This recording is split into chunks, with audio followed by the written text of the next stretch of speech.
It started with a missing person. May 5th, 2023, Sylvania Township, Ohio. Quiet, orderly, the kind of place where nothing out of the ordinary ever happens. Police arrived at a modest home on Timbers Edge Boulevard for a routine welfare check. The door was unlocked. Inside, the house was empty. Packages sat on the porch untouched for days. Nicole D. Jones, 53, was nowhere to be found. The search quickly escalated. Nicole's son, Jonathan Jones, 33, was also missing, along with Caitlin Coons, a 17-year-old foster teen who had a reputation for running away. It didn't take long for authorities to connect the dots. Jonathan had a history with Caitlin, one that landed him in legal trouble earlier that year for child endangerment and possession of obscene material involving a minor. He had pled guilty in March 2023 and was out on an ankle monitor, awaiting sentencing. By all accounts, Nicole was a caring mother, once a phlebotomist at Toledo Hospital, now enjoying time with her son and family. Jonathan, a military veteran with PTSD, had struggled to keep a job and had grown increasingly reckless. Caitlin was troubled, a teen scarred by neglect, drug use, and memory issues from a past accident. And yet, she had fallen for Jonathan, a man 16 years her senior. Their obsession was dangerous. Caitlin had snuck into the Jones household, bypassing any adult supervision, and set in motion a series of chilling events. According to her later confessions, she gave Jonathan an ultimatum, 5 hours to kill his mother. He refused, and then Caitlin acted, alone. Nicole was found in the kitchen, unaware of the threat behind her. Caitlin struck her, first with her hands, then repeatedly with a rock she had brought with her.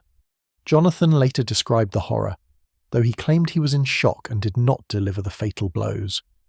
After the murder, they cleaned the house, bought supplies, and drove off in Nicole's 2021 Buick Enclave, taking her jewellery with them. Caitlin and Jonathan's flight stretched from Ohio all the way to Mexico. Along the way, they attempted to evade law enforcement, even misleading authorities with social media posts meant to throw them off. The US Marshals tracked Jonathan until he disabled his ankle monitor. They were eventually spotted near the Mexican border, in possession of stolen property and suspicious items. By May 9th, Mexican authorities apprehended them in Chihuahua while they were attempting to sell jewellery to survive. Among the items recovered were Nicole's ID, credit cards, and a backpack containing what appeared to be blood. Caitlin was returned to US custody in El Paso, where detectives questioned her about the murder. She admitted to the killing, insisting Jonathan had nothing to do with the final act, though he was aware and assisted in covering it up. The story, which helps us, okay? Right. And by an extension, you're helping him, right? Because that's what you want. That's what you just told us, that you wanted to help him. Right. Okay. It says a lot about how much you love him. Yeah, it really does. So, was this you, Ben? These messages? Yeah, I don't know who it was to, though. Do you want to just, initial it or something? Can you?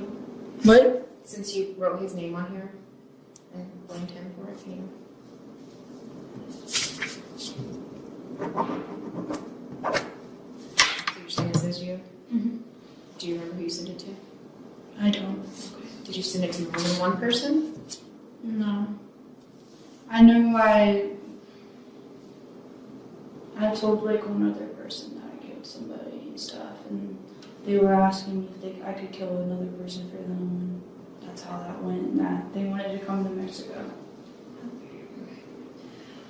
The phone that you sold in Mexico, was that Nicole's phone? No, Her phone was left at the house. her phone's left at the house. Mm-hmm. So it was one of your old phones that you sold, or was it someone else's? That was my old phone. Okay. What about the jewelry that you guys pawned?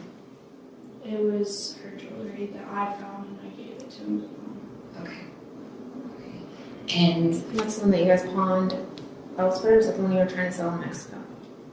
That's the one that we did in the pawn shop, and then that's what I also asked him if we could do that in Mexico, is to sell her jewelry. And he was like, do whatever you want. And I was like, okay, then I'm going to sell it. okay. Do you remember how much money you got for her jewelry? $700. $700. Okay. How about the gun? Do you remember?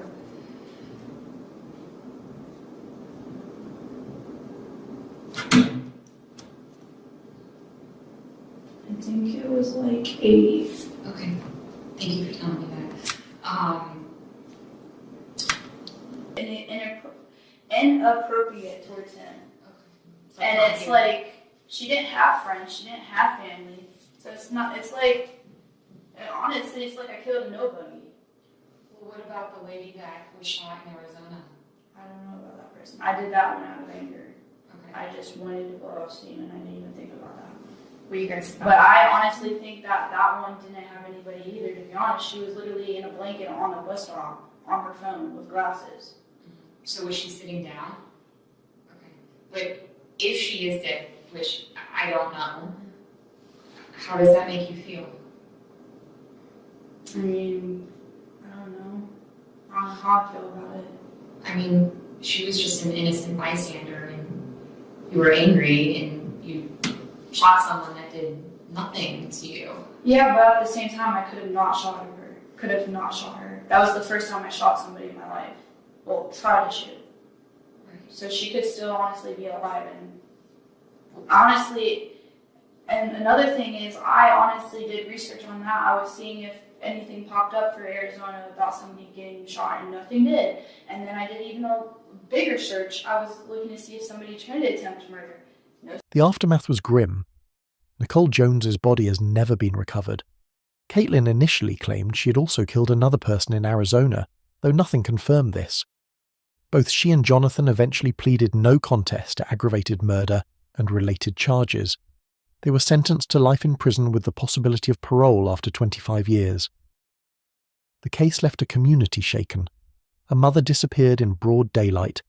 A son and a teenage fugitive fled the country, leaving a trail of lies, terror, and unanswered questions. And while justice was served in court, the mystery of Nicole's final moments and her resting place remains unsolved.